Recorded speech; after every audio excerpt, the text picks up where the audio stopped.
Welcome to my blog নির্জারচর। আজ আমি তোমাদেরকে সাথে নিয়ে চলে এসেছি স্বপ্নের জায়গা নির্জারচর।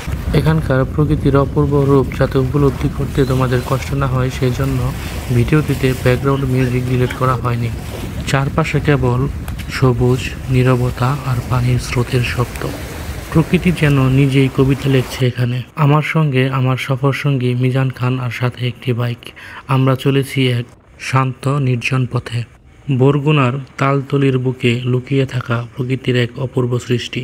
আমরা গন্তব্যের খুব কাছে চলে এসেছি। দেখতেই পাচ্ছ কাঁচা রাস্তা, সাথে একটি সরু ক্যানেল যেখানে জেলেরা মাছ ধরা শেষে তাদের ট্রলারগুলো নিরাপদে নোঙর করে।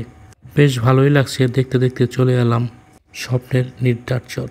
আজকে তোমাদেরকে সাথে নিয়ে এক্সপ্লোর করব স্বপ্নের নির্জারচর। ভিডিওটি এই পর্যন্ত দেখেছো কিন্তু এখনও সাবস্ক্রাইব করোনি, এরকম কেউ থাকলে অবশ্যই ভিডিওতে লাইক, কমেন্ট এবং সাবস্ক্রাইব করে পাশে থাকবে। আমরা যখন নির্জারচরে ঢুকি তখনই আকাশ দেখালো এক খেলা, রোদ আর বৃষ্টির খেলা। এই রোদ, নীলাকাশ, আবার কালো মেঘে ঢাকা ঝড়ো বাতাস।